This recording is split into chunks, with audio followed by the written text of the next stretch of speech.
Muy buenas tardes. Prosiguiendo el ciclo de charlas magistrales de los programas de posgrado de la Facultad de Derecho y Ciencias Sociales de la Universidad Nacional de Asunción, contamos hoy con la valiosa presencia de la profesora Mariana Fernández, quien nos disertará sobre un tema de su especialidad. Antes de disfrutar de la clase de la profesora Mariana, me gustaría solicitar al coordinador de los cursos de posgrado de nuestra facultad el uso de la palabra. Muy bien, muchas gracias, profesor Carlos. Agradecemos nuevamente a la profesora Mariana la colaboración con nuestra facultad, la Universidad Nacional de Asunción, y quería darle la bienvenida en nombre del señor decano, el profesor Raúl Torres Quince, y queremos decirle que esta casa de estudio está a disposición de ella, que lo considere como su casa, y agradecemos que comparta con nosotros sus conocimientos de manera a fortalecer y a hacer crecer nuestro conocimiento con relación a un tema tan importante como lo es la que va a desarrollar ella.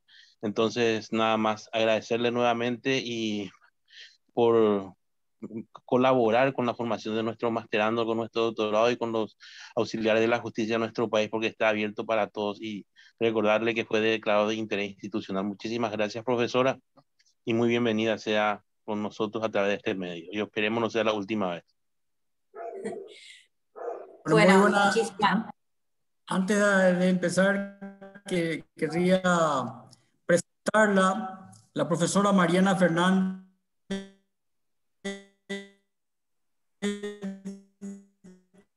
de Lepián, es abogada procesal, es una jurista, y el día de la fecha nos va a desarrollar la ponencia sobre el tema derecho adversarial. Profesora Mariana, Bueno, muchísimas gracias por esta presentación, por esta invitación a todos los integrantes y a las autoridades de esta maestría, a los docentes que estuvieran presentes, a los alumnos. Y bueno, voy a hacer la continuación, el hilo conductor de esa primera parte que dio ayer, que disertó en el día de ayer el doctor Omar Abel Benaventes, esto a partir de una obra en conjunto nuestra, escrita a 4 manos, sobre el proceso civil adversarial. Me gustaría compartir con ustedes una pantalla con un PowerPoint, más que nada son imágenes que va a permitir que sea una clase mucho más dinámica y amena también para todos, y por supuesto el contenido expositivo que va a abundar también sobre el Power.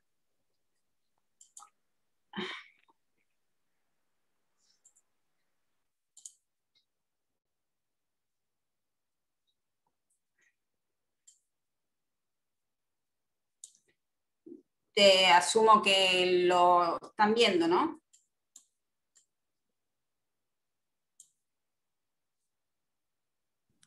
se ve muy bien, profesora. Excelente. Entonces sí, ahora sí podemos continuar. Vamos al primer slide, retomando las ideas claves del proceso civil adversarial, de lo que estaba exponiendo el doctor Benaventes en el día de ayer, y vamos a hilar, vamos a entrecruzar esas ideas para llegar a las nuestras. Retomando entonces esas ideas claves que se asienta el proceso civil adversarial, es un proceso, lo podemos resumir, humano, liberal, de mínima jurisdicción, crítico, racional, dialógico y consensual. Es un proceso que confía en el contradictorio de las partes, con mayor libertad para debatir, para ejercer la carga exclusiva y excluyente de la afirmación de los hechos, como de la confirmación, como de su alegación, y la carga de impugnar los decisorios judiciales, los actos procesales de las partes y de los terceros. Es un proceso de mínima jurisdicción, es mucho más horizontal, menos verticalizante, porque la jurisdicción es pura instrumentalidad en el litigio, ya que no son sus derechos materiales los que se debaten. Los derechos humanos que se debaten son de los justiciables.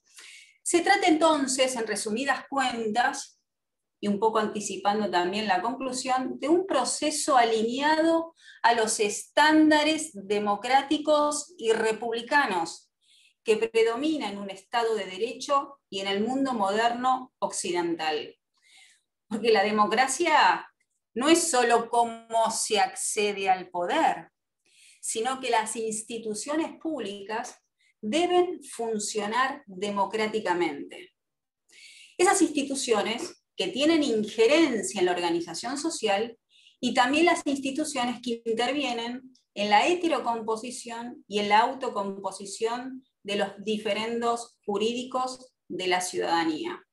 Este tipo de proceso democrático llegó a las reformas de los códigos penales de la región, como explicaba el doctor Benaventos, son muchos más humanistas, prohíbe al juzgador investigar, probar, intervenir en el litigio, so pretexto, socapa de verdades materiales o jurídicas del conflicto.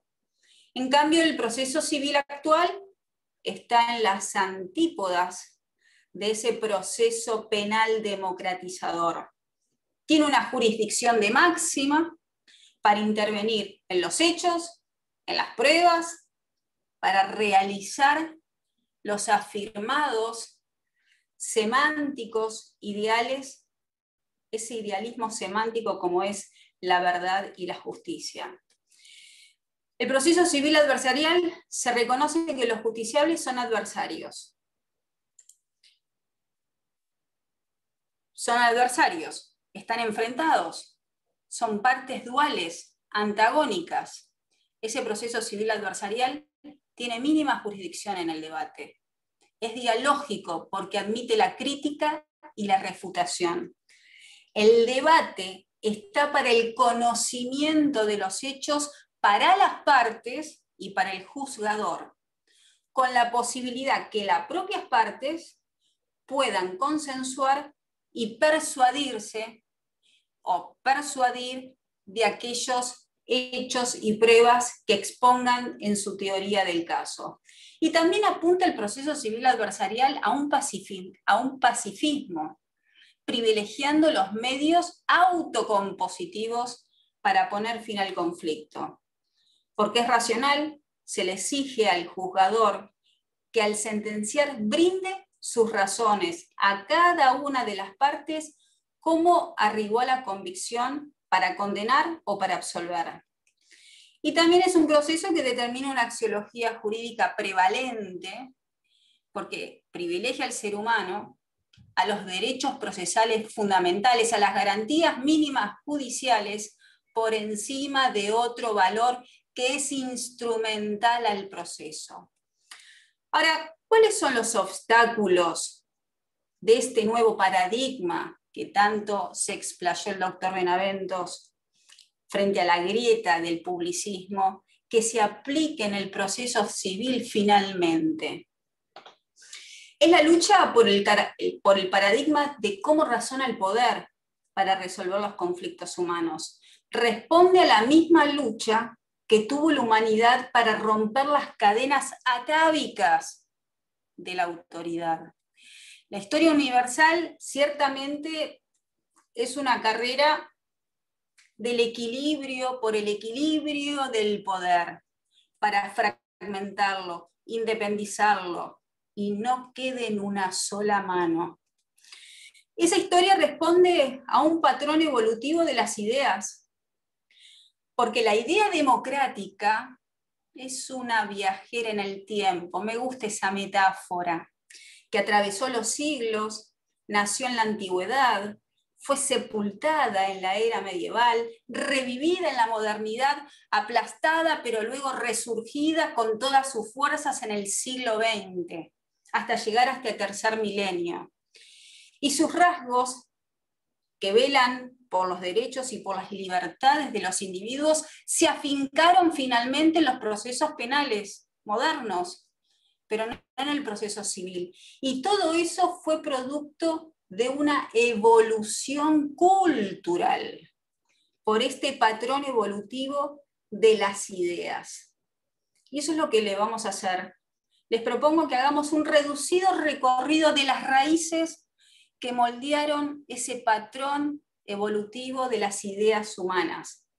Porque el pensamiento moderno de este siglo XXI, con ideas de Estado de Derecho, de separación de poderes, de ciudadanos gozando de derechos humanos fundamentales, de garantías mínimas judiciales, no pueden explicarse sino a la luz de la evolución de las ideas, de la historia, de la prehistoria. Me gusta una frase de Montesquieu en L'Esprit des Lois, en el espíritu de las leyes, que dice: se trata de conocer a la sociedad y la condición humana tal como son, y no como deberían ser. No con criterios a priorísticos, con esos prejuicios, sino a partir de la realidad, porque si hay algo que crear o reformar, es que hay que conocer primero la realidad. Esto lo decía Montesquieu, año 1700.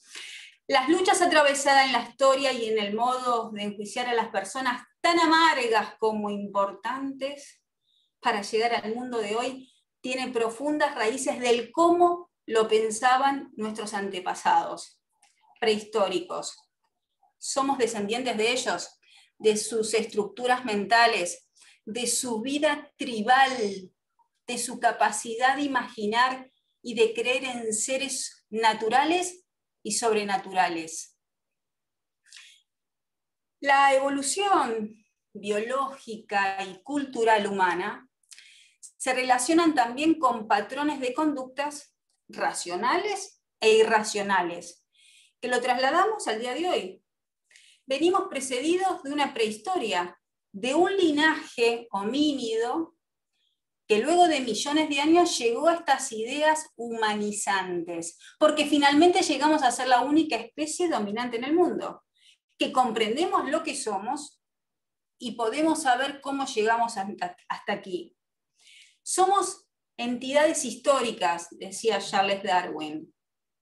Somos producto de una doble historia evolutiva, de una historia biológica, porque evolucionamos biológicamente en generación tras generación a través de la transmisión genética, sin usar nuestra inteligencia, a la lenta velocidad de la selección natural que toma millones de años, pero también somos producto de una historia cultural, a la acelerada velocidad como es la propagación social de las ideas, utilizando la inteligencia. Si nuestra biología evoluciona porque los genes se propagan, saltan de un cuerpo a otro cuerpo por la reproducción, la cultura se propaga socialmente al saltar de un cerebro a otro cerebro por imitación y por aprendizaje social. En el reino de las ideas existen muchos hitos en nuestra evolución que demuestran cómo llegamos hasta aquí. El primero que se produjo desde el mismo momento que nació la humanidad. Con la primera especie, el Homo habilis, hace más de 2 millones de años, con él nació un nuevo reino que no existió hasta entonces. El reino de las ideas. La primera idea humana fue hacer de las piedras herramientas. Y eso fue una idea que no se le ocurrió a nadie y que supone imaginarse que algo que no existe en el presente, que no se vio en el pasado y que puede existir en el futuro. Las ideas nos permiten ser habitantes del futuro y requiere creatividad, planificación, estrategia. Las ideas forjó nuestra rudimentaria cultura en aquella prehistoria. Gracias al lenguaje, permitió la transmisión social de esa información cultural. Es que, como dice Sabater, somos seres simbólicos. Damos significados con el lenguaje, con símbolos, con representaciones mentales, con abstracciones, que no son objetos vivos ni materiales. Pensamos y hablamos siempre simbólicamente. Es decir, refiriéndonos indirectamente a una realidad física, pero apuntando a una realidad mental, pensada, imaginada, llena de sentidos y de significados. Y esos símbolos, creados por la mente, a diferencia del resto de los seres vivos, nos independizó de la biología. La imaginación nos permite lo que la naturaleza nos impide. Y desde entonces vivimos en una realidad dual.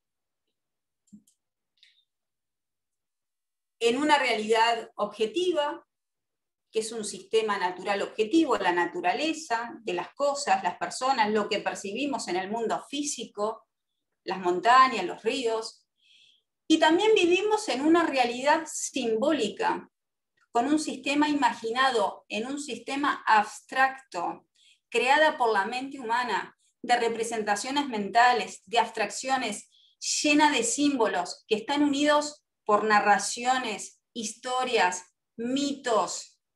Con esos sistemas imaginados, somos capaces de crear identidades abstractas, como dioses, naciones, pueblos, sistemas jurídicos, que se construyen con la mente y no provienen de la naturaleza.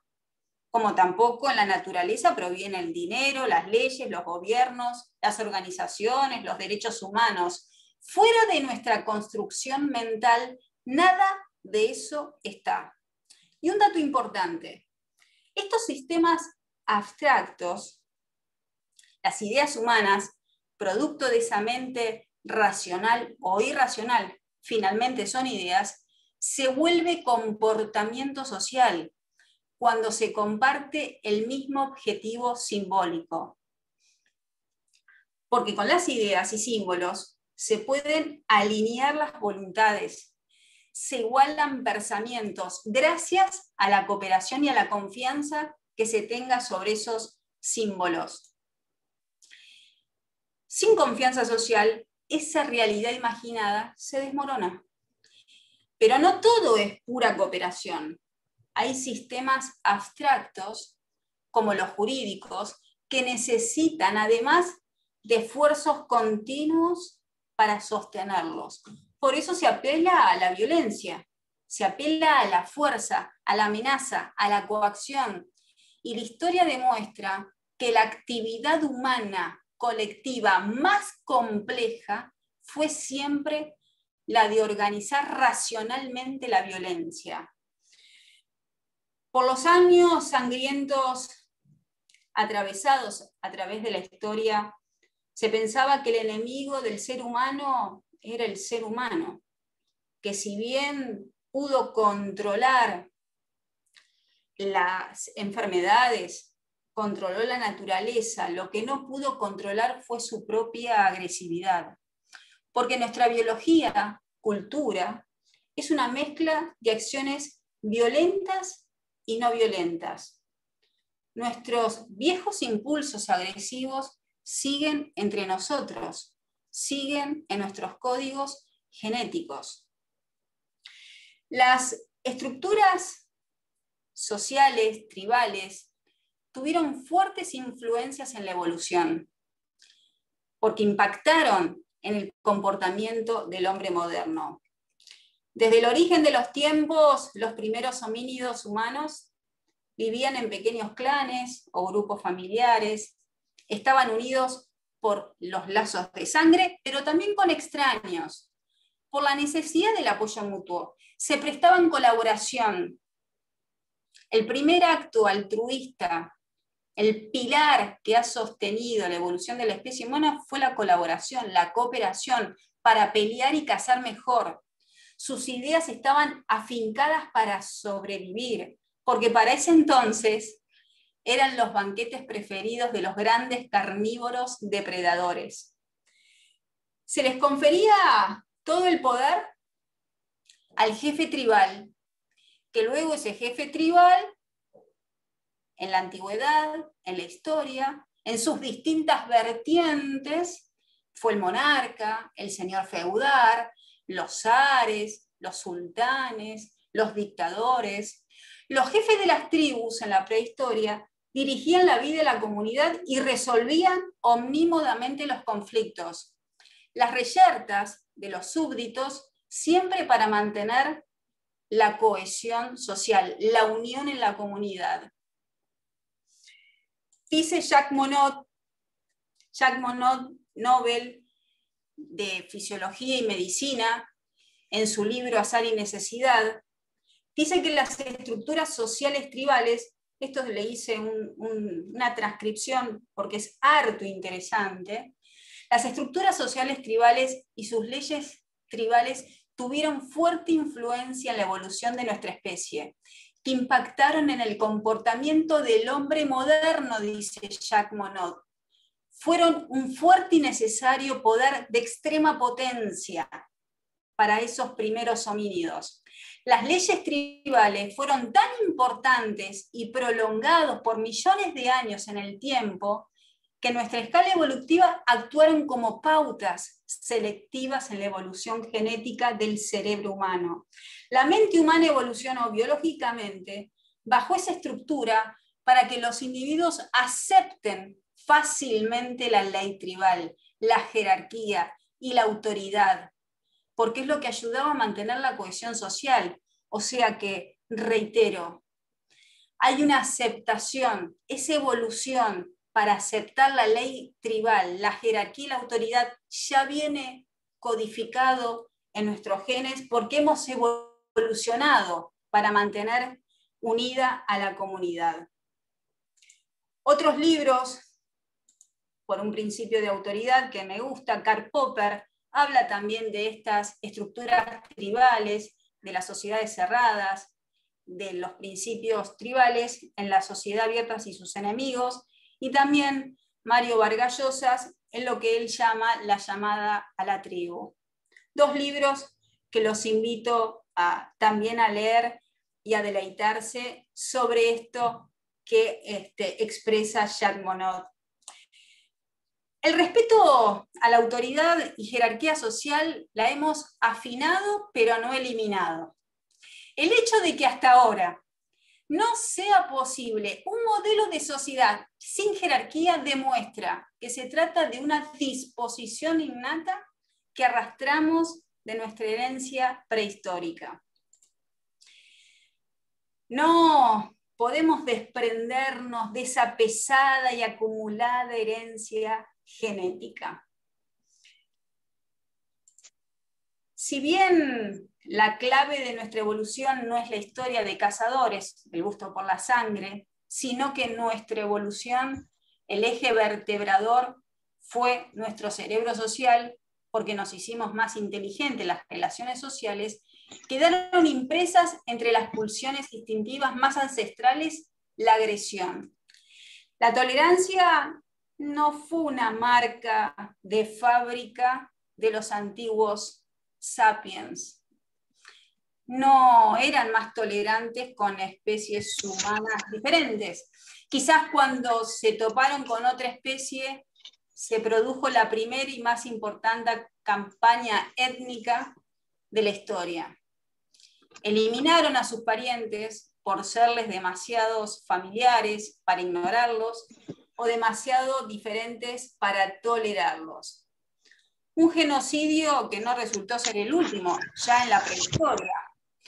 En la modernidad, pese a que contamos con una evolucionada cultura humanizante, luce latente ese lastre de intolerancia arcaica que lleva a un grupo a exterminar a otro grupo por sus diferencias en el dialecto, en el color de piel, en sus pensamientos.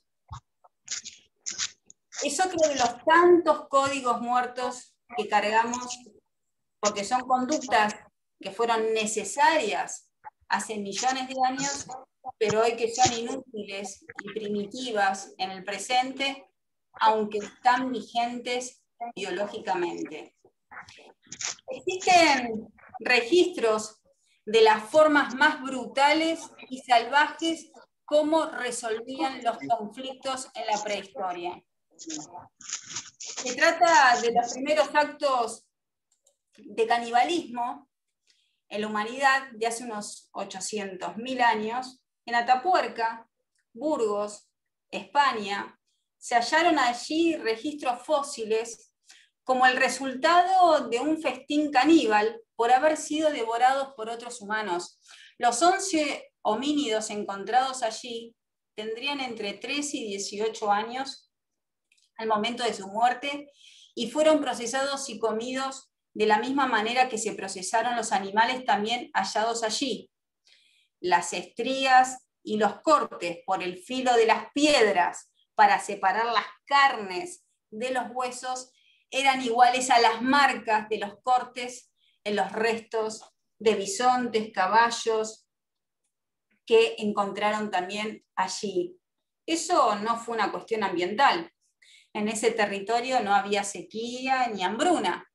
Tampoco fue un acto ritual.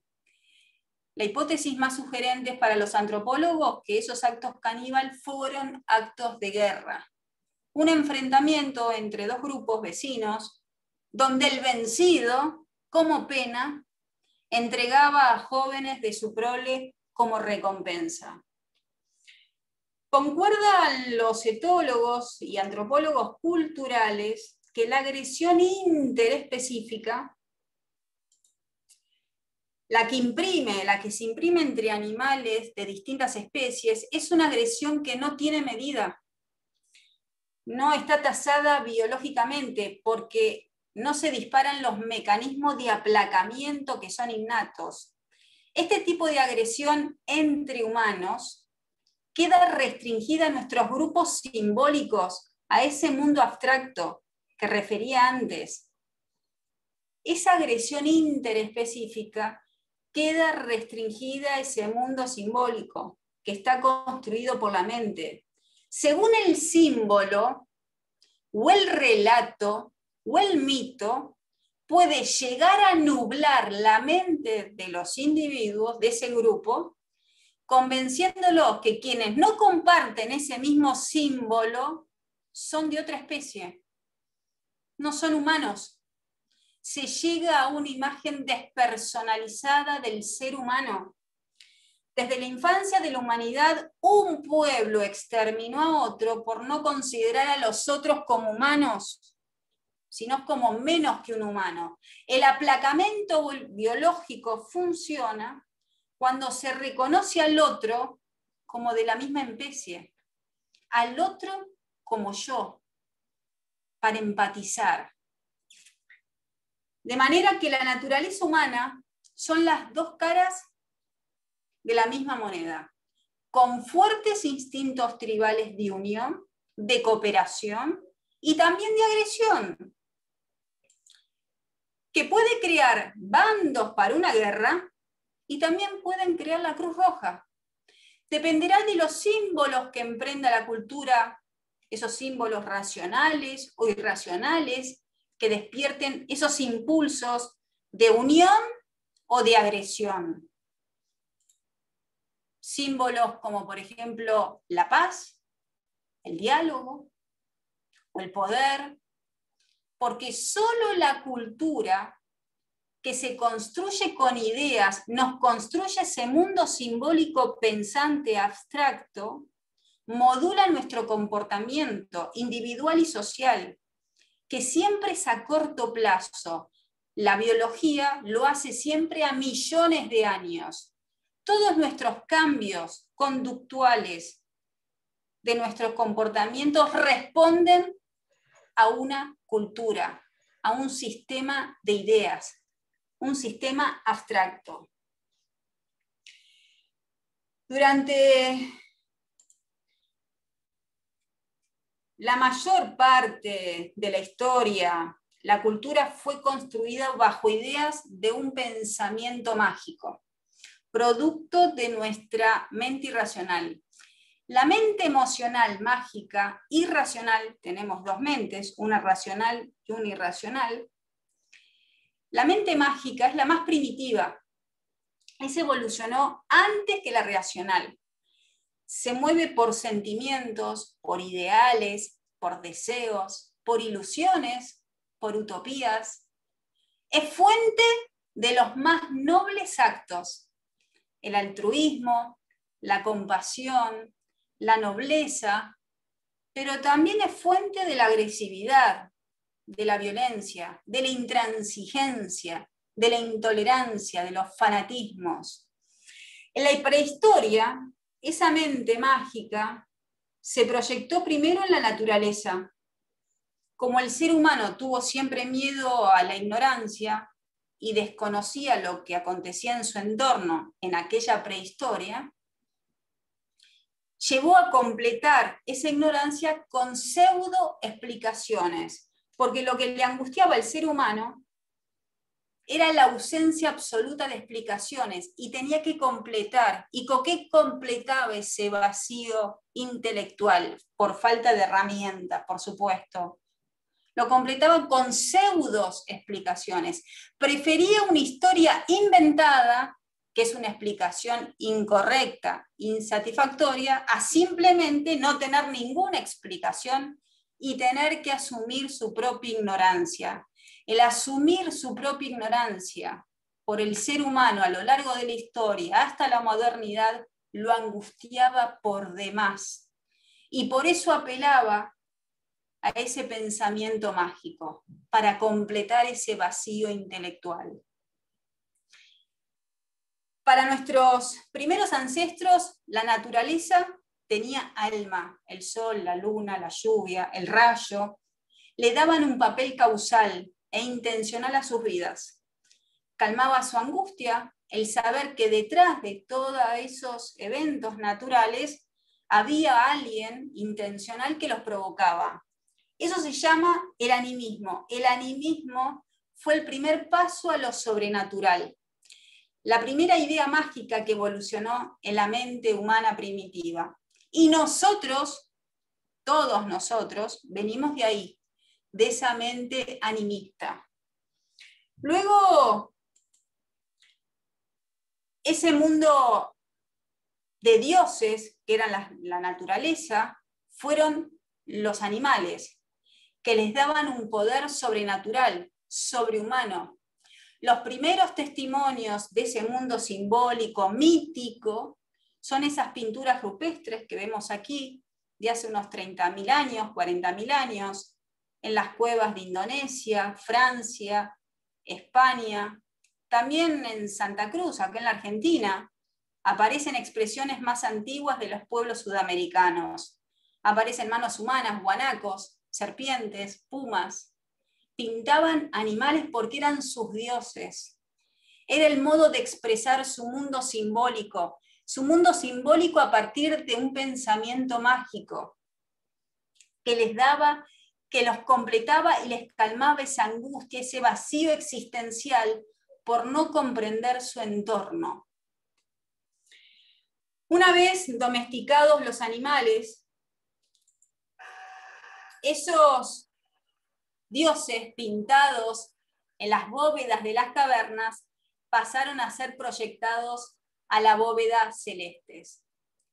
Las primeras civilizaciones ya en la historia, la prehistoria se diferencia de la historia a partir de la escritura. Cuando aparece la escritura en el año 4000 a.C., se llama a esa etapa humana la historia. Las primeras civilizaciones a partir de ese 4000 a.C. mantenían ese pensamiento mágico. Esos dioses dejaron de ser los animales porque estaban domesticados y pasaron a ser los dioses astrales, la luna, Marte, Venus, que luego fueron de la ciudad, el poder, la autoridad. Esas primeras civilizaciones le daban una gran conexión a la divinidad, explicaban el origen de la comunidad y les convencía a la población, a sus súbditos, para que aporten sus tributos, los convencía a partir de un relato mítico, que fueron los dioses quien los había colocado a los reyes en ese lugar. Y por eso quedaban confundidos los palacios con los templos.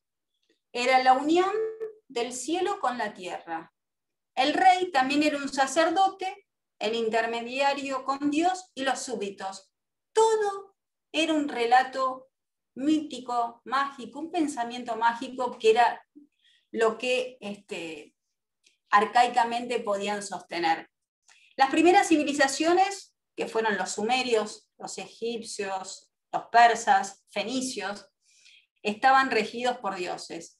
Y también el imperio babilónico. Estos son los dioses. Y en el imperio babilónico aparece el primer corpus jurídico más antiguo, que es el Código de Hammurabi. Este fue un código duro, salvaje, con un carácter absolutamente supersticioso. No reconocía la igualdad. Las penas variaban según la clase social. Aplicaba la ley del talión, que igualaba el castigo con el delito. No fue redactado para ser leído, porque para ese entonces pocos sabían leer, para el 1700 a.C. Eran pocos los que podían saber leer el alfabeto cuneiforme, eran muy pocos, sino era simplemente para convencer que Hammurabi era el elegido por el dios Shamash. En la antigüedad, los métodos de enjuiciamiento tuvieron también rasgos racionales, civilizados, pero también mezclados con pautas irracionales. Vamos al derecho germano antiguo, al derecho helénico. Admitían las pruebas con componente mágico. Los actos míticos, los combates, las sordalías, los juicios de Dios. Todos esos medios de prueba para procesar y juzgar sobre cuestiones civiles o penales, que era el derecho helénico que los diferenciaba, el derecho germano antiguo no los diferenciaba, no los distinguía, aplicaban esas sordalías o juicios de Dios porque era Dios quien daba la evidencia de la culpabilidad o la inocencia del acusado. Por ejemplo, arrojar al inculpado al río si resultaba, si no se moría, entonces era inocente, y si fallecía, era culpable. Trasladar el hierro caliente o colocar las manos en agua caliente. En el derecho romano, en la República, aparece la ley de las 12 tablas, que aplicó la ley del talión. No tenían pruebas mágicas, pero sí como sanción aplicó lo que se llama el membrum ruptum. Los delitos graves se aceptaba la mutilación. Por primera vez fue el derecho romano que introdujo la verdad histórica para el conocimiento objetivo de los hechos. Y eso fue el germen de la Inquisición.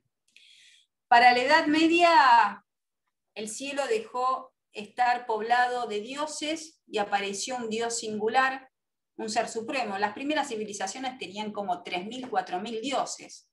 Ya para la Edad Media había solo un dios singular, un ser supremo, inmanente, que no se ve, a diferencia de las mitologías esas arcaicas, que no apelaban a la fe para creer en sus deidades. Este nuevo Dios necesitaba de la fe para creer. Y fue tan dominante esa idea mágica, esa cultura medieval, que quienes no creían, que no tenían esa fe, lo tenían que hacer por la fuerza, porque la idea de integridad religiosa era más valiosa que las personas. Y así nació la Inquisición, a partir de esta idea, como una institución de venganza, creada por la mente humana, para salvar almas humanas.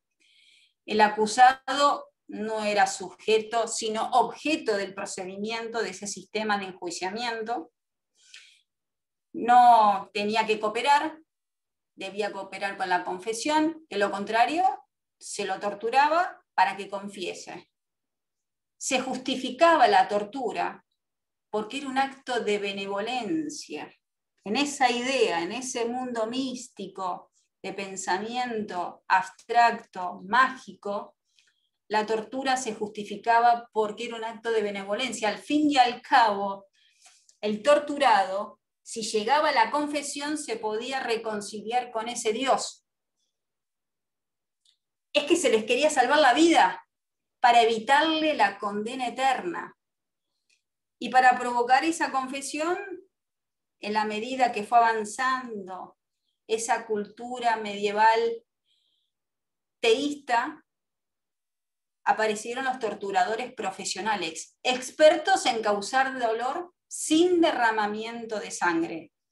Tuvieron una variedad de recursos: la garrucha, el potro, la rueda, el azote, el aplastamiento. Quienes eran los primeros herejes fueron los cátaros, pero luego fueron los judíos, luego los conversos por mantener sus costumbres judaizantes, también fueron las cacerías de brujas, los hechiceros, los musulmanes, los protestantes. Y finalmente, la Santa Inquisición se adueñó de la autoridad moral. Quienes eran los herejes eran los inmorales. Y dentro de los inmorales podían ser los homosexuales, los bígamos, los adúlteros, etcétera, etcétera. De esa historia de pensamiento mágico medieval, luego de ese pensamiento, como método de creencia aparece finalmente la razón, para separar el pensamiento racional del pensamiento mágico, la razón de la magia, y todo gracias a los ilustrados. Los héroes de la Ilustración, esta cultura ilustrada, fue la liberación del ser humano de su culpable incapacidad para servirse de la inteligencia de otro. Los ilustrados se afincaron en aplicar los estándares de la razón, sin poner por delante la fe, dogmas, revelaciones, autoridades. La primera autoridad era el razonar. La aceptación que el ser humano finalmente ignoraba. Si había que razonar, era porque no se sabía y había que pensar, había que razonar. Y eso permitió someter esas verdades míticas al análisis racional, cotejándola con la experiencia. Y el principio de autoridad entró en crisis para ser sustituido por un nuevo método. No el método de la revelación, sino el método científico racional. La ciencia fue la desconstructora de las ilusiones, de la magia. La modernidad rompe las cadenas con las ideas míticas, con esas autoridades mágicas. Se formulan nuevos símbolos, más reales, más humanos, de esta vida, no en otra vida, en pos de la libertad, de la igualdad, de la racionalidad, de la idea de humanidad. Aparece acá en la modernidad por estos genios: Beccarías, Voltaire, Kant, Locke, que no está. Los sistemas imaginados creados por los seres humanos, como los gobiernos, el Estado, las leyes, son el lugar natural para aplicar la razón humana. Es que los gobiernos finalmente en la modernidad se dieron cuenta que no es una encarnación del alma nacional ni religiosa, no es un mandato divino para reinar, es una invención humana, convenida por un contrato social para el bienestar de todos los individuos. Con el método de la racionalidad, la experiencia comenzó con la carrera por el equilibrio del poder, para organizar la sociedad, separar los poderes, porque el poder tiende al abuso. Y el abuso no tiene límites. El único límite son las leyes o las cosas, pero no la saciedad. Para resolver los conflictos humanos se aplicó el principio de legalidad, de proporcionalidad, becarías, sin torturas, promoviendo límites a cómo se debía debatir y el uso de la fuerza estatal. Esto apareció finalmente en la modernidad. Con los ideales ilustrados, la racionalidad, igualdad y la libertad, la concepción del individuo, de derechos humanos, comenzaron finalmente los argumentos a favor de un mundo laico y democrático. Se retomó esa idea antigua del siglo IV, que fue por Solón, cuando dice las leyes de los hombres para los hombres, y no las leyes divinas para los hombres, con la idea de democracia, esa idea que es una viajante en el tiempo, porque las ideas, ese sistema simbólico que se hace cultura, viaja en el tiempo a través de la transmisión de la información, a través del lenguaje, del aprendizaje o de la imitación social. Esta democracia, esta idea de democracia, sufrió sus embates, resistió no obstante el espacio-tiempo, para que después de miles de años sea rescatada por estos iluminados. La democracia es una teoría política que hace posible un mundo real, con ciudadanos como son y no como deberían ser. No es la panacea universal ni la salvadora de la patria, pero sí una forma de gobernar sin violencia. Ese es el pacto, privilegiando las libertades y los derechos de todos los individuos. Nos convencimos que un Estado violento provoca una sociedad violenta. Y a pesar de esos defectos que tiene la democracia, no hay ningún otro sistema, de momento, abstracto, que se puede idear en la mente humana que lo supere. La idea de priorizar la racionalidad, la libertad, la igualdad, los individuos, los derechos humanos, solo se encuentran en el mundo occidental moderno, desde que nació la modernidad, y no se registra ni en Oriente, ni en África, ni siquiera en las civilizaciones precolombinas. Esto es un dato importante. En todos los pueblos premodernos hubo genocidios, pero ninguno concebía como algo negativo las guerras o el exterminio comunitario. Ninguno. No tenían la idea de comunidad universal. Si el otro era un obstáculo, se lo eliminaba, se lo suprimía, se lo mataba. No estaba la idea racional humanística en la que el otro puede hablar dentro de uno. Lo característico de la modernidad, con esta cultura ilustrada de pensamiento crítico científico, es haber dado al distinto, al diferente, una voz. Entonces, quienes ejercen el poder tendrán siempre una voz racional que viene de esa idea de cultura ilustrada de pensamiento crítico científico, de tener siempre una voz racional que le estará hablando por el otro. Es el respeto humano universal, de una idea de modernidad, que ninguna sociedad fuera de lo occidental y antes de la modernidad lo aceptó ni la obtuvo. Fue una idea absolutamente novedosa. Entonces, terminamos en esta idea de democracia, la venimos refinando y volvemos entonces al comienzo. Porque el proceso civil adversarial presupone, aspira, desea una simetría con los paradigmas democráticos y republicanos. Es la mejor idea que mantuvo en paz a una civilización, a nuestra civilización occidental en un Estado de Derecho, en este mundo occidental.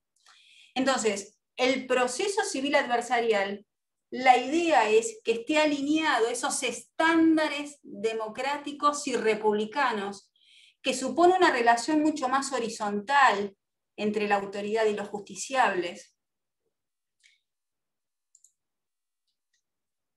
Y que es esos rasgos democráticos, que es adversarial. Porque en la democracia no existe la figura del enemigo. Si algo cambió con la democracia, no hay enemigos, como en las dictaduras. En las dictaduras hay enemigos, sino hay adversarios. Y la única figura que permite los consensos, las alianzas, las negociaciones, es la figura del adversario. Los justiciables tienen una posición dual, antagónica, subjetiva y, por supuesto, igualitaria. Se enfrentan a la jurisdicción para que le conceda o le deniegue su derecho o bien de la vida que están debatiendo. Entre ellas hay una dualidad porque ocupan posiciones distintas en el litigio. Son antagónicos porque confrontan sus derechos contrapuestos. La igualdad en el proceso no es una propiedad del proceso ni del juez, sino es una cualidad, una relación entre los justiciables. La igualdad es entre los justiciables y que cuenten con las mismas ventajas y desventajas. El humanismo es otra característica del proceso civil adversarial porque es una de las principales características de la humanidad y de la democracia. Porque en la democracia son los ciudadanos los motores de acción quienes legitiman al Estado. En el proceso, quienes los legitiman son los justiciables. El litigante es el epicentro del sistema jurídico. Son un fin en sí mismo. La inviolabilidad del derecho de defensa en juicio es un valor fundamental y los restantes valores son instrumentales. Se privilegia el justiciable y las garantías de mínimas, que son las judiciales, por encima de cualquier otro valor. La economía, la celeridad, la verdad y la justicia. Un proceso humano debe ser un proceso también, me gusta decirlo como lo dice Sabater en otras esferas, un proceso a escala humana.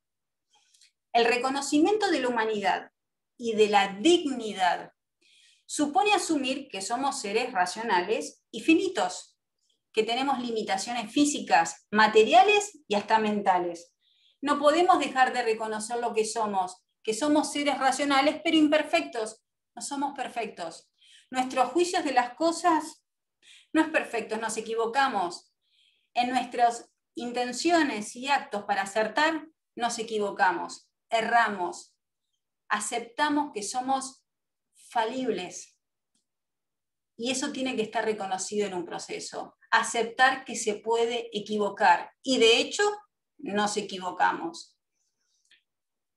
Otro paradigma es la libertad. Los justiciables deben ser reconocidos como sujetos racionales con conciencia, libertad y autonomía en sus decisiones para dirigir sus propios proyectos procesales, sus propias teorías del caso, en el ejercicio amplio de sus pretensiones o de sus defensas que tengan razones para valorar. Y eso requiere que los litigantes sean muy activos, porque las omisiones no van a ser salvadas por la jurisdicción. La humanidad, si vemos la historia, la prehistoria y la historia en esa línea temporal, podemos ver que ha evolucionado siempre en formas más acendradas hacia la individualidad. Siempre evolucionó la humanidad cuando se le ha reconocido más derechos al ser humano individual, todos y cada uno, como dice Karl Popper, con menos injerencias e intromisiones de la autoridad estatal. Es verdad, necesitamos de la libertad para impedir los abusos del Estado, pero también necesitamos del Estado para evitar el mal uso de la libertad. Esto también lo dice Karl Popper. Pero un exceso de Estado o un exceso de jurisdicción conduce a la falta de libertad o una coacción desmedida, porque cuando hay Estado hay coacción. Y además, que esa libertad no es absoluta, porque la libertad sin responsabilidad no es libertad. La libertad tiene límites, todo tiene límites, y el límite es actuar con responsabilidad. Lo irracional, la libertad sin límites, es algo absurdo, es irracional, no pertenece a este mundo. También el proceso civil adversarial es dialógico, al igual que en la democracia, entraña en sus raíces el método de la deliberación de los justiciables. La democracia supone la existencia de conflictos porque se aceptan que los ciudadanos que integran la democracia son diversos y no pueden ser convertidos en seres idénticos. Y esos conflictos deben ser resueltos siempre primando el diálogo. El diálogo, y cuando prime el diálogo, basado en la razón y no en la violencia o en la incomunicación o la censura. El proceso, como un método de debate, vendría a ser el parlamento dialógico de un Estado democrático. Y crítico y racional, la discrepancia en esa dialéctica de lo justiciable que están debatiendo sobre sus derechos materiales, es la esencia de la cultura democrática que legitima las representaciones, las normas, las instituciones. No prohíbe la crítica, sino la estimula, porque representa la negación de todo tipo de fundamentalismo y autoritarismo. Y los ciudadanos, que son el demos, a diferencia de las masas, son individuos unidos por el diálogo, la deliberación y la argumentación, más que por la emoción. Por eso son menos manipulables y deben conocer las razones para obedecer y las razones para disentir cuando se falsean los elementos democráticos fundamentales o los derechos humanos elementales que hacen a la garantía constitucional de un debido proceso. En una democracia se pretende incitar el debate para llegar a mínimos consensos que no permitan una convivencia en paz. Las sociedades siempre progresaron cuando se lograron mínimos consensos entre personas que piensan y sienten distintos. El diálogo crítico, la democracia necesita de ese lugar público que sería el método dialógico en el proceso para llegar a esos mínimos consensos. Y la cooperación, que no supone que los justiciables renuncien a su condición de seres antagónicos. Claro que la cooperación humana, como hemos visto antes, es un pilar fundamental, es un pilar altruista fundamental desde los orígenes de la humanidad. Y siempre es preferible, también por supuesto, tener aliados más que adversarios, pero un proceso judicial donde se confrontan dos derechos implica que los justiciables son adversarios. Esa es una condición natural, connatural de un proceso judicial. Por eso en ese paradigma no se aplica derechamente la cooperación, porque la carga de cooperar con pruebas no puede suponer un perjuicio propio y un beneficio para el contrario. Es antinatural, incluso es moralmente inaceptable que se exija a un litigante que contribuya con algo que favorezca a su contraria y simultáneamente vulnere su derecho de defensa. O sea, además de ser ilegal, porque es un proceso de dos parciales que no puede ser a costa del otro, eso es coerción.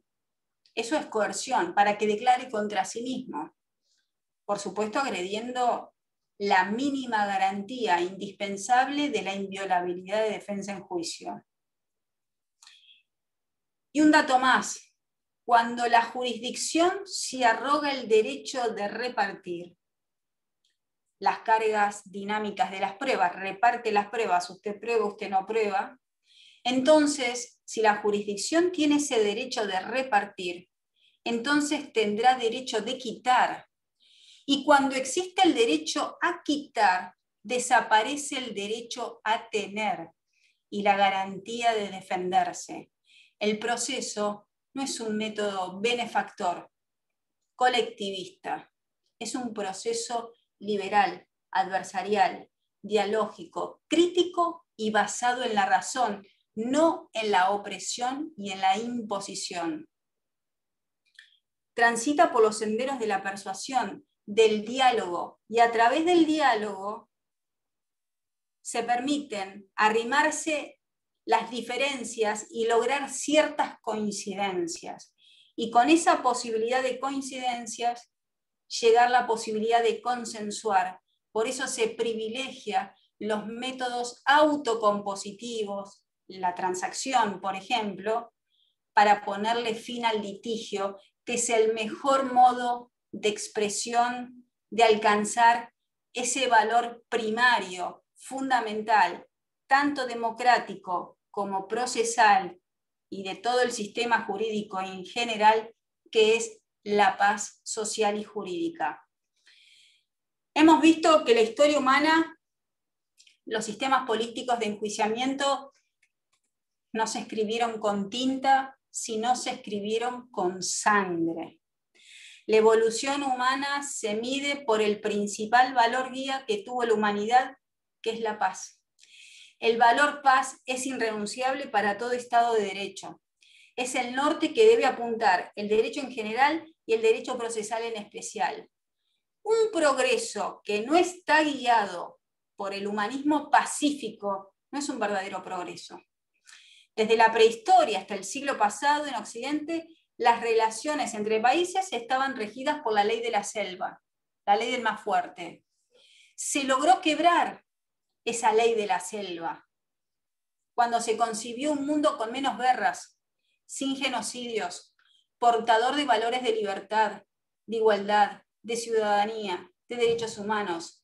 En las sociedades civilizadas, la vida humana es más valiosa que la gloria, que el honor, la hombría, el heroísmo. Es más valiosas las personas reales de carne y hueso, y no la gloria, el honor, la hombría, el heroísmo o cualquier otro síntoma que otrora degradó a la vida, a la dignidad y la libertad de los individuos. Los cambios más importantes se lograron en la mente humana, de todos los seres humanos, no en su biología, en estos constructos mentales, en estos sistemas abstractos, en esta cultura mental. La revolución humanitaria abolió las prácticas bárbaras míticas que fueron moneda corriente a lo largo de la prehistoria y de la historia. En la mayoría de las épocas existieron personas justas que justificaban la pena de muerte. Decían, si acabas con una vida, pues entonces debes perder la tuya. Se convenció a los países democráticos que el Estado, para ejercer la fuerza, no debe traspasar la zona sagrada de la vida humana. La vida ajena es sagrada. No se debe vengar una vida con otra vida, porque el efecto disuasorio en la sociedad de la pena, de esa pena capital, puede lograrse con castigos menos brutales, menos deshumanizantes. Lo único importante de la vida humana es otra vida humana. Si no comparamos las vidas humanas con vidas humanas, entonces ¿con qué la vamos a comparar? Se llegó al convencimiento que a la larga la paz es lo mejor para todos. En este tercer milenio no pensamos la posibilidad que mañana pueda estallar una guerra entre países democráticos. Es algo muy improbable, no lo podemos pensar, que estemos a las puertas de una revolución y que mañana en los procesos judiciales se apliquen las torturas. Hoy no lo pensamos. Ese tipo de violencia es muy improbable en este tercer milenio, porque la cultura racional, humanizante, se nos hizo carne, nos hizo más estables. La nueva paz en este tercer milenio, y que el proceso adversarial se hace eco, es bien distinta a aquella paz que le afligía a nuestros antepasados en la historia. Esto es bien distinto porque la paz jurídica supone además la estabilidad, la nueva paz, la estabilidad del Estado de Derecho. La nueva paz en el proceso judicial es que no estén cercenados los derechos, las libertades y las garantías fundamentales. Esa es la nueva paz en el método, en el modo de procesar, porque con esta cultura humanizante nos hicimos más estables. Por eso la paz social procura que el proceso, obvio que es una empresa muy difícil de realizar, no es un valor, la paz no cae del cielo, y que el juez con sus decisorios y sus polvos mágicos pacificantes pueda lograr la paz de los litigantes. El juez con su sentencia no devuelve la paz social, no derrama providencias de paz, y si lo hace muy precariamente. La paz, para mantener la estabilidad de los derechos y las libertades, las garantías mínimas fundamentales en el proceso judicial, reconocidas en todas las cartas magnas nacionales y transnacionales, es también a partir de un proceso civil adversarial, más humano, más liberal, crítico, racional y consensual. Para terminar, el patrón evolutivo de las ideas, de aquella primera idea humana preciosa de hacer de las piedras herramientas, y luego atravesadas por las ideas mágicas, míticas, que se impusieron con chaleco de fuerza, resurgió una idea que fue una viajera en el tiempo. La democracia nos demostró que el mundo es más civilizado con un Estado democrático. Y por eso un proceso adversarial, al igual que el proceso penal acusatorio, son las formas más democráticas, más civilizadas, más humanas para debatir y resolver los diferendos jurídicos de los litigantes. Esto nos permitió que se llegó a un nuevo espíritu crítico, o sea, que el ser humano necesitó de un espíritu crítico de criticar, falseando las ideas, las normas, regímenes y sistemas que no son parte solo de esa libertad y la racionalidad, sino que fuente del progreso humano, porque el progreso humano nació de la insatisfacción, de ese desasosiego y desafección frente a dogmas o autoridades despiadadas que habían gobernado antes el mundo. Fueron esos sentimientos que movió a unos seres humanos para convencer a otros seres humanos que dialogar, que razonar, detectar los errores, que puedan ser suplantados por ideas mejores para la conveniencia social y una vivencia pacífica en comunidad. De lo contrario, sin ese espíritu crítico, sin esa valentía, no habríamos salido de aquellas frías y oprimidas cavernas y seguiríamos allí, postrados, desnudos y tatuados, como nuestros ancestros, temerosos de los truenos y de las lluvias, aterrorizados por los glaciares, desconfiados y hostiles con quienes piensan y eran diferentes. La cultura humanizante nos dio la sensibilidad, nos sacó de las cavernas, de esa sociedad cerrada y primitiva que suprimía al diferente. Y de eso se trata, este patrón evolutivo de las ideas para llegar a un proceso civil adversarial con rasgos, con mayores rasgos democráticos, que es la mejor idea que permitió la paz social en esta vida en comunidad. Muchas gracias.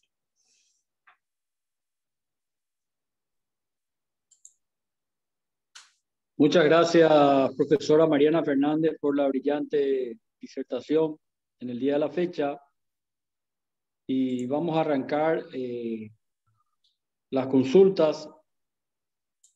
Y le rogaría a los presentes levantar la mano de manera organizada a iniciar un pequeño conversatorio.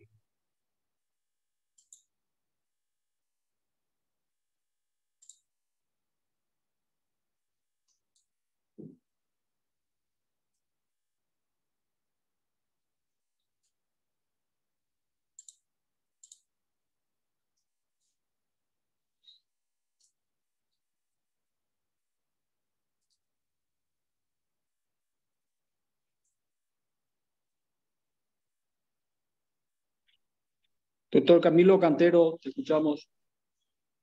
Sí, en primer lugar, muy buenas noches. Me permito agradecer a la distinguida doctora Mariana Fernández por su brillante exposición. Y quiero solamente iniciar, no quiero que termine esto sin un rico debate después de tan excelsa ponencia, solamente para apuntar un elemento más a lo que prácticamente no dejó al azar la doctora Fernández, que es la cuestión de la dignidad humana. Dentro de esta cuestión de qué manera encaja la dignidad humana, mi distinguida doctora Mariana Fernández, con un agregado. Es muy importante esto porque en la República del Paraguay no solamente hablamos del Estado de Derecho, sino le agregamos otra cosa más, otro elemento, que es el Estado social de derecho. Entonces, en ese contexto, en ese elemento, la dignidad, cómo encajamos dentro de la maravillosa y brillante exposición. Muchas gracias y nuevamente me despido señalando la gran admiración y el gran disfrute minuto a minuto, segundo a segundo de su excelente exposición. Gracias. Bueno, gracias Camilo por la deferencia, por esa gratitud. Bueno, la dignidad, por supuesto, y esto lo dicen los filósofos, no es un derecho, sino es una propiedad de las personas. La dignidad pertenece a las personas y es una dignidad siempre positiva. O sea, que incluso debemos portarnos dignamente con personas que no son indignas. Por eso no se admite la tortura. O sea, frente a una persona que ha, por ejemplo, esto en el derecho internacional, ha hecho estallar una bomba, no se merece un trato indigno. Es inviolable no torturar a las personas. Está prohibido. Y eso hace al deber de dignidad. Es una propiedad de las personas, la dignidad, porque le da un sentido humanístico. Si me permito yo la sinonimia, cuando hablo de la humanidad, referencio precisamente a la dignidad, que somos seres racionales, que somos falibles, que somos vulnerables, que sabemos que podemos perder y que por supuesto, y que en esa dignidad somos todos iguales. No hay cultura, no hay razón ni condición que nos separen. En esa dignidad, bajo esa dignidad de ser seres pensantes, sintientes, sensibles, humanos, la palabra humanos nos integra a todos. Y eso hace a la dignidad, que somos todos iguales. Y por supuesto, y ese trato digno, incluso se lo debemos al otro, a los otros y ellos a nosotros. Es un derecho y es un deber, el trato digno, porque somos todos seres humanos. Y todos los conflictos lo tenemos que resolver respetando primero la dignidad. La dignidad es innegociable en estas nuevas ideas modernas, humanizantes. Esto que nos dio la modernidad, le dio el sentido humanístico. Estos genios, Montesquieu, Locke, Kant, estos genios de entonces, que por supuesto atravesaron estados totalitarios, que sepultaron a la civilización europea, la razón, se murió la razón con los estados totalitarios en Europa y por supuesto en Latinoamérica, pero resurgió y ya Europa, más de 80 años, llevan en paz por saber que esa dignidad, Camilo, como dice Popper, me gustan esas palabras y uno cuando se enamora de cierta frase las toma y se la queda en la memoria, dice, esa dignidad, ese respeto es a uno y cada uno de los individuos, uno por uno, se le debe reconocer su libertad, sus derechos humanos, su dignidad, no en conjunto, uno a cada uno, porque cada persona es un ser, es una persona humana y todos somos ese otro, ese pensamiento moderno que no tuvieron ni en África, ni en Asia, ni las civilizaciones precolombinas, de esa razón de pensar en el otro, es una idea moderna. Y hoy el ejercicio del poder y nuestro ejercicio de ciudadanía, cuando salimos a la vida, estamos también, pensamos en nosotros, pero pensamos en el otro, porque el otro es tan humano como nosotros. Y eso se llama dignidad. Una sola palabra lo envuelve. La dignidad es una propiedad de la persona intransferible, innegociable, necesaria, imprescindible.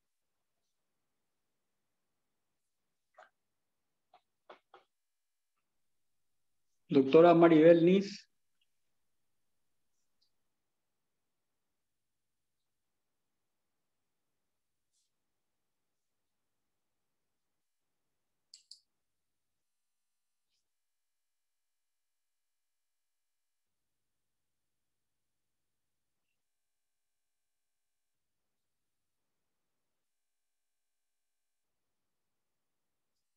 Ahí está Carlos.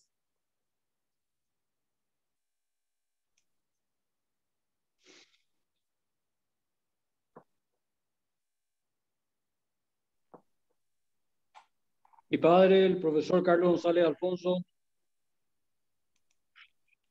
Bueno, excelente como siempre la exposición, Mariana. Excelente, y era lo menos que podíamos esperar del matrimonio conformado por tu persona y el amigo Omar Benavento. Bueno, sencillamente quiero lanzar una pregunta para que quede en claro a todo el auditorio. ¿Cuál es la diferencia conceptual que existe entre el enemigo y el adversario a los efectos de este proceso adversarial? Bueno, precisamente para responderte, Carlos, y eso lo ponemos nosotros en el libro, incluso lo citan todos los teóricos y filósofos de la política, que en la democracia no hay enemigos. No hay enemigos, hay adversarios. El adversario es el que piensa distinto. El adversario es el que está confrontando los derechos con los de uno. Siempre hay adversarios. Pero siempre que hay un adversario, y lo dicen todos los filósofos políticos, significa, y esto lo expresé en la exposición, que siempre se puede conciliar. Porque cuando hay un enemigo, al enemigo se lo suprime, se lo extromite, se lo aparta, se lo margina, se lo aniquila en la palabra, se le suprime el diálogo, no se dialoga. En cambio, cuando hay adversarios, y esto pasa en las mesas políticas, porque el derecho procesal es el fenómeno jurídico más político, dice el doctor Benaventos, y esto lo decimos en clase, esto es así. Por eso hablamos de un proceso civil adversarial democratizador, simétricos a los rasgos democráticos. Y esa palabrita intencionadamente introducida, que es mucho más que ser litigante, que ser justiciable, porque hay un derecho antagónico con otro, hay un debate, hay una confrontación de derechos sobre un mismo bien de la vida, no es un enemigo. La postura, el concepto de enemigo es, primero, no es un Estado democrático, porque en los estados de derechos democráticos, cuando hay un adversario, siempre podemos pensar distinto y confrontar en nuestros intereses. Siempre se está a las puertas de un diálogo y de una conciliación. Siempre, porque siempre en una democracia, y por eso en un proceso civil adversarial también, que se tiene que trasladar en lo civil, se espera la conciliación, el consenso, que frente a las diferencias se puedan lograr coincidencias mínimas, los consensos mínimos que permitan continuar el diálogo, la dialéctica, para autocomponer ese litigio. Porque la autocomposición, Carlos, la autocomposición es el mejor modo de resolver cualquier tipo de conflicto. Dos conflictos entre estados, la resolución es bueno que entre los propios estados puedan resolverlos, entre dos estados adversarios, no que otro tome la decisión, porque cuando hay enterocomposición, significa que cuando un juez resuelve un conflicto, un litigio, significa que a uno le dio la razón y al otro le sacó su razón y le devolvió su sinrazón.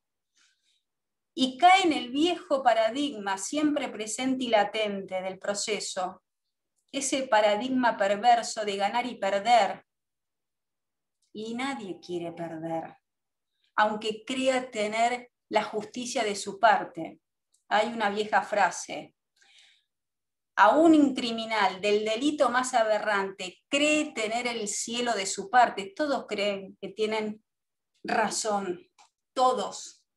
Entonces, el mejor modo de resolver los conflictos es la autocomposición. Y lo que permite esa autocomposición, porque es el mejor modo de llegar a esa paz, ese valor prevalente que tanto desarrollé, es, en este caso, la transacción. Y por eso no es casual que en el proceso penal finalmente eso llegó. La mediación penal, la probation, el principio de oportunidad. Esos son modos autocompositivos y no de heterocomposición de los conflictos penales. Entonces la figura de adversario muy distantes a la figura de enemigos, que no es una figura democrática, no es una filosofía democrática, es una figura, el adversario de diálogo, para llegar siempre, estar a las puertas del consenso. Se invita al diálogo, debatir, confrontar y empezar a acercarse de esas diferencias, mínimas coincidencias, paulatinos. Bueno, eso es el debate, es debatir, y debatir con razones, porque decir que el método adversarial es dialógico, crítico y racional significa que dame las razones, porque con las razones yo puedo persuadir al contrario, pero también me tengo que persuadir de los argumentos del contrario. El juego de persuadir y ser persuadidos, como dice Sabater, ese juego dialéctico de también convencerme de los argumentos racionales, equidistantes del contrario, también es un modo, por supuesto, de cooperar y de ser una persona racional. Decir, bueno, en parte tiene razón, somos abogados litigantes. Y sabemos dónde ganamos y dónde perdemos, dónde hay razón y dónde no hay razón, o no se pudo probar la razón o la sin razón del contrario. La figura de adversario, una genialidad que lo tuvo el doctor, la autoría es el doctor Benaventos, incluso todo el nombre proceso civil adversarial es de la genialidad de él. Realmente es una figura que representa mucho más de lo que es un método de debate dialéctico. También se mira para discutir, para debatir con racionalidad y siempre estar a las puertas del consenso. Cooperar con razones para lograr la autocomposición del litigio, que es la mejor expresión de la paz, que entre los propios contendientes lo resuelvan.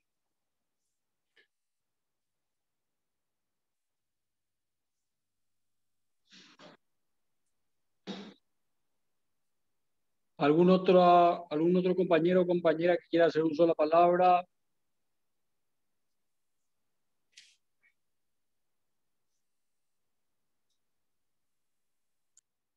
Doctora Mariana, si de acuerdo al tiempo vamos dando forma a unas palabras finales, de tal manera a ir concluyendo. Bueno, para ir concluyendo en lo que venía expresando en ese patrón evolutivo de las ideas, en este proceso civil adversarial que comenzó el doctor Benaventos en el día de ayer, este nuevo paradigma que se asienta, que se prevale de los rasgos democráticos y republicanos de estos estados de derechos donde vivimos, donde esta ciudadanía del mundo occidental vive, es un nuevo paradigma que confronta ese paradigma actual, que es el publicismo, que es el activismo, y este paradigma se asienta en las garantías mínimas y judiciales, que tiene carta de ciudadanía en las constituciones nacionales y en los tratados transnacionales. Perdón, y esto también lo voy a remarcar, el proceso civil adversarial, estos mínimos, estas garantías mínimas fundamentales, tienen una autoridad normativa, tienen una autoridad racional, tienen una autoridad convencional y fundamentalmente se apoya, se prevale primeramente de ese valor paz. Y ustedes me podrán preguntar o tal vez discurrir, ¿y qué pasa con la verdad y la justicia? Bueno, son valores que están por debajo de la paz, son valores que están por debajo de ese derecho de propiedad, de dignidad, de humanidad que tenemos los justiciables en los pleitos procesales. Porque, resumidamente y para completar, que no sabía que daba para la hora, pero la justicia en sí misma, resumidamente, podemos decir que desde Aristóteles hasta John Rawls en las teorías de justicia, esa justicia sinalagmática, esa justicia distributiva que hablaba Aristóteles, Ulpiano, el dar a cada uno lo suyo, Rawls, en ese velo de ignorancia, ese descorrimiento del velo de ignorancia, todos intentaban definir a la justicia. La justicia finalmente no se define. En todo caso, todos los teóricos lo que sí han logrado es conceptualizarlo, es decir, describir lo que es la justicia, no en su esencia, no el arjé, el qué, sino el cómo es. Y todos, el dar a cada uno lo suyo, la justicia sinalagmática, las categorías de justicia aristotélicas y de John Rawls, ese velo de ignorancia, se apoya en característica de lo que es la justicia. Y la justicia implica igualdad, implica imparcialidad. Aristóteles, el dar a cada uno lo suyo, es el principio de igualdad. Entonces, lo característico, y fíjense cómo se confunde la igualdad con lo justo. Entonces, la igualdad es una de las presupuestos que conceptúan, que describen lo que es la justicia. Y en relación a la verdad, que es un valor muy por debajo del primer valor que he desarrollado en la ponencia, que es la paz, la verdad, bueno, es un valor, por supuesto, que no son juicios del ser, sino son juicios valorativos. La verdad es un presupuesto que se piensa primero filosóficamente, no es un valor que se pueda desarrollar desde la ciencia. Se puede pensar a la verdad en varios tipos o formas de pensar la verdad, y ciertamente el proceso distingue todos esos varios tipos de formas de concebir la verdad. Uno, que lo enunció ayer el doctor Benavento, que es el valor como correspondencia. Nuevamente, Aristóteles describe la verdad como correspondencia. Bueno, una genialidad. En aquella antigua helénico, en el sistema helénico antiguo, antes de Cristo, Aristóteles definía la verdad como correspondencia, y que luego la tomó Alfred Tarski en la filosofía contemporánea. Aristóteles decía, la verdad como correspondencia es decir lo que es verdadero. Decir lo que no es verdadero. Y decir lo que no es, o lo que no es falso. Y Alfred Tarski toma esto, la verdad como correspondencia, y habla de la verdad semántica. Es la verdad entre la afirmación, la proposición y los hechos. Entonces, ¿es verdad? Sí, solo sí. Si la nieve es blanca, mi proposición, la nieve es blanca y la nieve es blanca. Si Ticio mató a Cayo y Ticio en los hechos mató a Cayo. Hay una verificación, una confirmación entre la proposición y los hechos empíricos. Esa es la primera fórmula de la verdad. Y claro, la verdad como correspondencia, claro que aparece en el proceso. Y la máxima verdad como correspondencia es que cuando el juez sentencia, ese principio de congruencia es la verdad como correspondencia. Cuando el juez aplica el principio de congruencia, aplica la verdad como este primer término de verdad, que sea conforme lo afirmado, lo confirmado, lo alegado, para que dicte su sentencia. Si transgrede y finalmente es incongruente su sentencia y por tanto nula, viola esa verdad como correspondencia, esa verdad semántica. Pero es muy importante porque esa verdad se corresponde con la realidad. Pero lo que es verdad, algo interesante, que lo dicen los filósofos, lo que es verdad no son los hechos de la realidad que se verifica la proposición, sino lo que es verdad es la proposición, es el enunciado, es el lenguaje, es el juicio que se emite. Eso es la verdad, no son los hechos. Incluso en el proceso los hechos están en el pasado y en el proceso hay afirmaciones. Afirmaciones que describen hechos del pasado y que se confirman por medios de prueba. El segundo tipo de verdad es la verdad como coherencia. Es una verdad mucho más subjetiva, porque tiene que haber una coherencia de los argumentos. Es verdad si entre lo argumentado, la conclusión de los argumentos se corresponden con las premisas predeterminadas, precedentes de esa conclusión. Entonces, es verdad por coherencia argumental. Y por supuesto, por ejemplo, una sentencia, y por ejemplo, cualquier escrito sustancial, tiene intrínsecamente una verdad como coherencia en cuanto a argumento. Pero eso ya es una verdad mucho más subjetiva, porque el juez, cuando describe los considerandos, los resultandos, los autos y vistos, hace una verdad como coherencia en su conclusión, que también responde a sus propias afirmaciones. No hay una verificación de los hechos de la realidad, sino simplemente esa verdad como coherencia es descriptiva de los argumentos.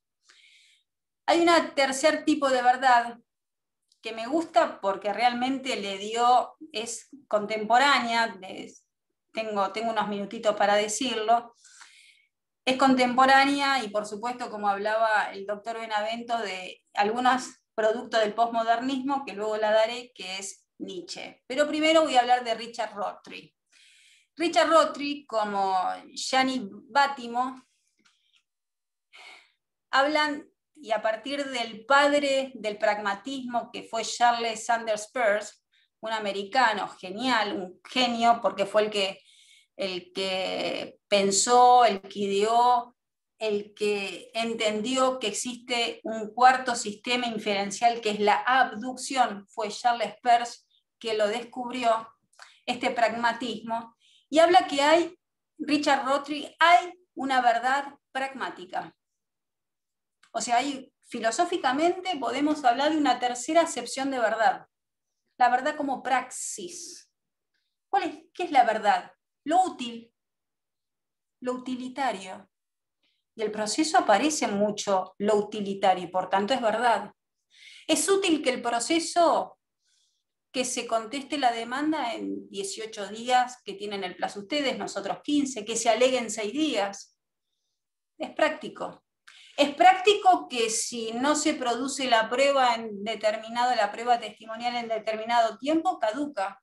Bueno, es práctico. Y es verdad que o declaró o no declaró, y por tanto ese hecho no se confirmó, y por tanto, si no se confirmó, no pertenece al proceso, y es un hecho que no va a ser verificado con ese pasado histórico, y por tanto no va a ser parte de la resolución judicial como la verdad argumentativa que va a emitir el juez. Y dice Richard Rorty, a partir de Nietzsche, que dice Dios ha muerto. Dios ha muerto porque el hombre se tiene que liberar y no tiene que responder sus actos por otro ente superior a él, sino por él mismo.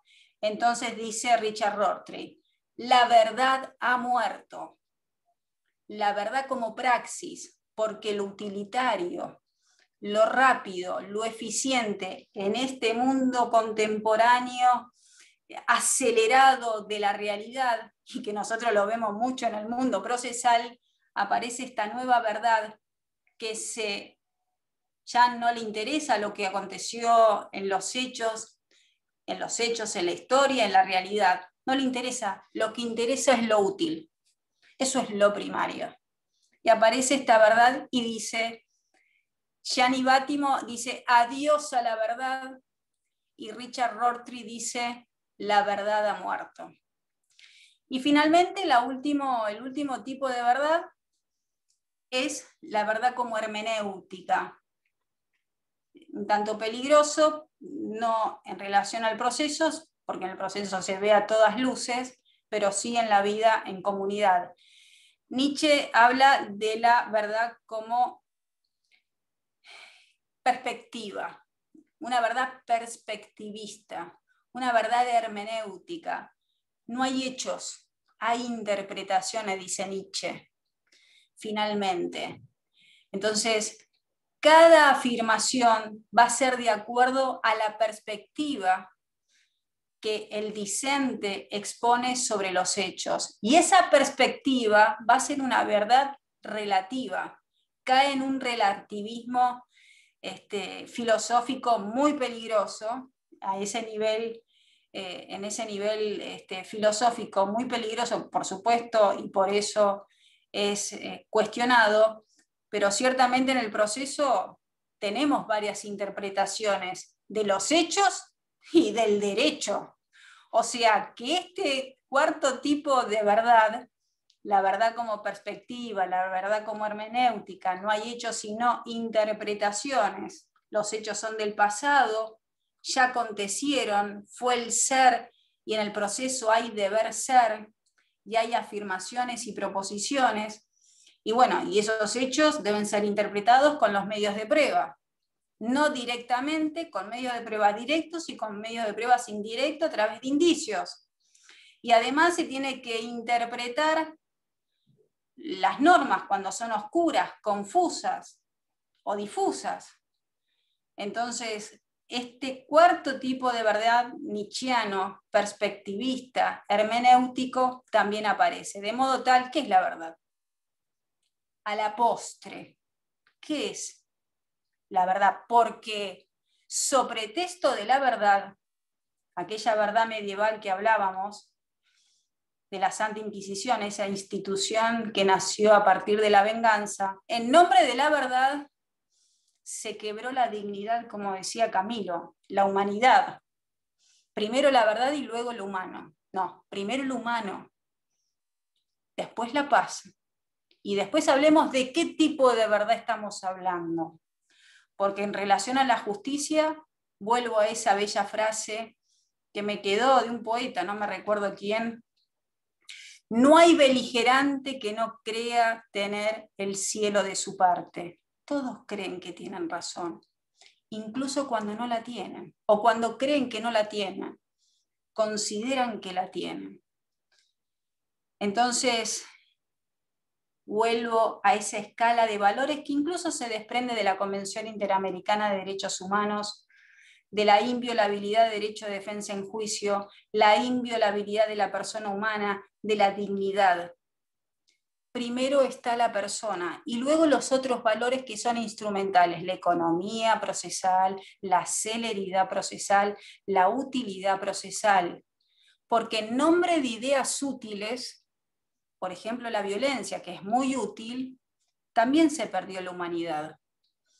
Era muy útil aplicar la tortura. Se arrancaba la confesión. Y con la confesión se podía confirmar la acusación incriminatoria del inquisidor. Era muy útil.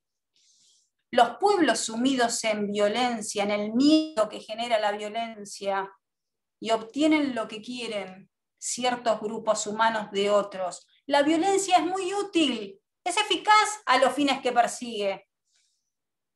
pero es deshumanizante.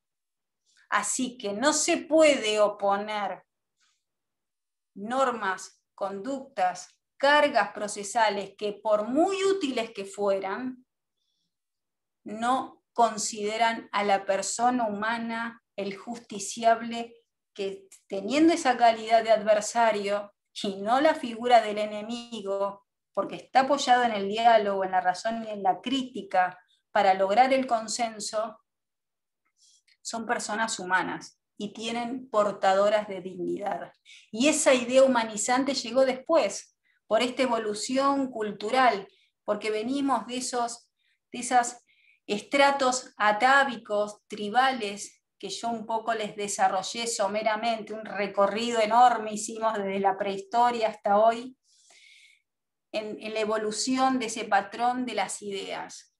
Hoy, y un poco para concluir, y reforzamos, estamos convencidos, persuadidos, íntimamente convencidos, incluso especulativamente, no solo a nivel científico, sino incluso humanístico, que el proceso civil, así como se llegó la reforma en los procesos penales que lo hicieron un proceso más democratizante, tiene que llegar, y va a llegar en algún momento, van a llegar, porque decía que la evolución de las ideas, la progresión, el progreso humano, fue a partir de aceptar en formas más acendradas para respetar al individuo.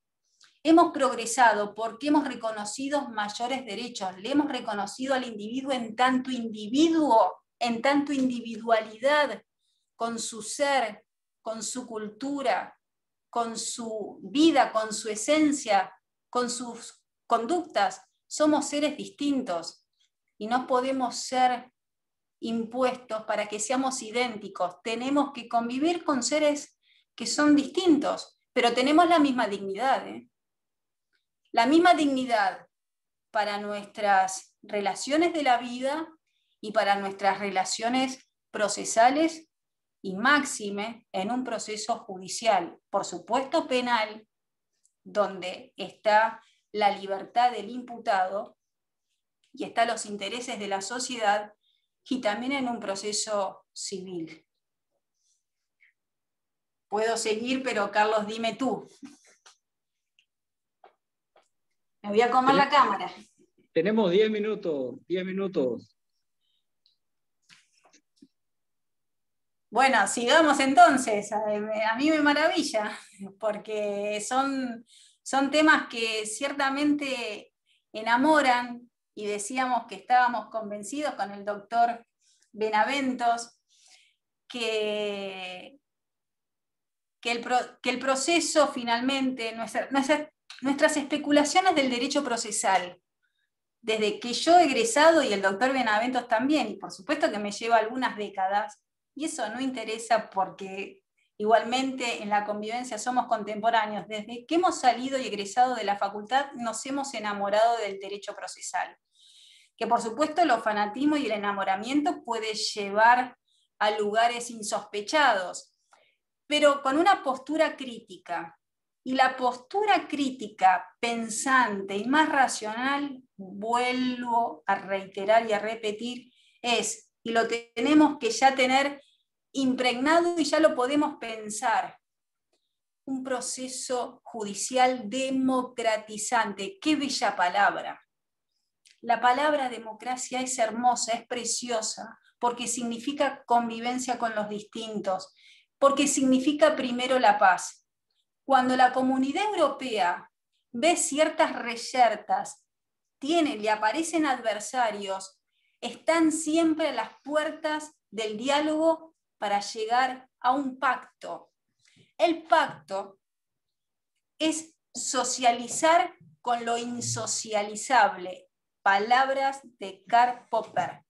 Karl Popper dice, todo pacto y el contrato, el Estado es un contrato de convivencia social. Todos pactamos en ceder partes de nuestras libertades para construir este Estado de derechos y pagar ciertos precios, costos de nuestras libertades que cedemos, de privarnos, pero también que estemos protegidos, son pactos de convivencia y son pactos que permiten socializar lo que es insocializable.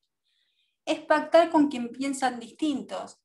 Y por eso, y es una palabra que no dije y me lo reprocho, porque es otra palabra preciosa que cimenta y me emociona, que cimenta la democracia, se llama tolerancia. La hermosa palabra, la palabra más bella de los filósofos se llama tolerancia. Qué palabra hermosa, porque significa que somos diversos, pero tenemos que aceptarnos y convivir en paz, porque no somos únicos y no podemos imponerle al otro lo que somos uno. En un proceso judicial, un justiciable no puede imponer, tiene que dar razones para convencer, y también debe convencerse de las razones del otro y ponerse en lugar del otro. Eso es la tolerancia. Una palabrita que no la dije en 2 horas, y fue una palabra que el año pasado me ha enamorado, como también la dignidad. Pero la tolerancia hace a la democracia como la teoría política más modesta, precaria, por supuesto, con sus defectos, pero es la que mejor nos permite, nos da la mano de que podamos vivir comunitariamente. No sé si me estás hablando. Está el doctor Benaventos. Me permito sin cámara. Buenas noches a todos. Está el doctor Benaventos. ¿Me escuchan bien, por favor? Carlos. Buenas noches, profesor, te escuchamos bien. Muy bien, adelante. Muy bien, me voy a tomar unos últimos 3 minutitos y después le paso a Mariana por este tema. Quienes vemos nuestro objeto problematizado es la afirmación de la existencia de un conflicto de relevancia jurídica. Ese es el objeto problema que hizo nacer a la ciencia procesal para dibujar esquemas teóricos, todo lo que ha expresado Mariana, esquemas normativos y esquemas axiológicos. Nosotros venimos de una formación que se llama trialista, vemos un mundo sociológico que es nuestro objeto problematizado y las respuestas de ciencia, de filosofía, de teoría de la argumentación que le vamos a dar a ese objeto problematizado. Si me dijeran a mí si los científicos del derecho procesal y los hacedores de los códigos procesales hemos acertado en esas respuestas, me presenta severas dudas, pero también mucho optimismo, porque ustedes habrán visto con el discurso de Mariana y escuchado su discurso de Mariana que tratamos que las voces no tienen que ser unívocas, que las voces pueden ser distintas, que podemos discutir en la diversidad y que las propuestas de ciencia, las propuestas axiológicas, las propuestas a nuestro objeto problema, esas respuestas todavía están en camino de ser construidas. Es lo que yo quería como un modo de, ante un auditorio tan calificado y ante tantos seguros miembros del poder jurisdiccional, que se entienda que para nada nosotros como abogados litigantes entendemos que los jueces no tienen que recorrer con nosotros el mismo camino, pensar en democracia en el mismo camino, pensar en estos valores axiológicos que estamos reformulando en el mismo camino, porque todos tenemos la mejor buena fe para mejorar los sistemas de procesamiento y juzgamiento en Latinoamérica. De eso estoy persuadido. Nada, y le paso a Mariana para el cierre, por favor. Bueno, Carlos, yo muy agradecida, no sé si hay preguntas, por supuesto que las contestaré, muy agradecida por esta oportunidad, por darme esta distinción, más de 60 personas presentes. Espero que haya, por supuesto, que ha despertado curiosidad y claro, y acepto que fue una disertación interdisciplinaria, no fue estrictamente procesal, porque nos fuimos a las raíces de cómo concebimos nuestra relación con la autoridad, que viene de nuestra concepción más ancestral de aquella primera idea cuando las piedras hicieron herramientas. Es verdad, es interdisciplinario, la facultad nos da ciertas enseñanzas en nuestras disciplinas, pero uno cuando sale luego de la universidad abre otros libros con otras literaturas, cruzamos por la antropología, la etología, por la política, hay un cruzamiento interdisciplinario porque a la postre, Carlos, esto es ciencia humana, esto es ciencia social, y los comportamientos humanos no nacieron hoy, los comportamientos de hoy responden a lo que pasó ayer, porque si hay un derecho hoy, es porque en un momento se necesitó y por eso los cuidamos. Cuidamos los derechos porque sabemos que en un momento que no se tuvieron, el ser humano estuvo en peligro, la vida humana estuvo en peligro. Y la idea es progresar con ideas más humanísticas.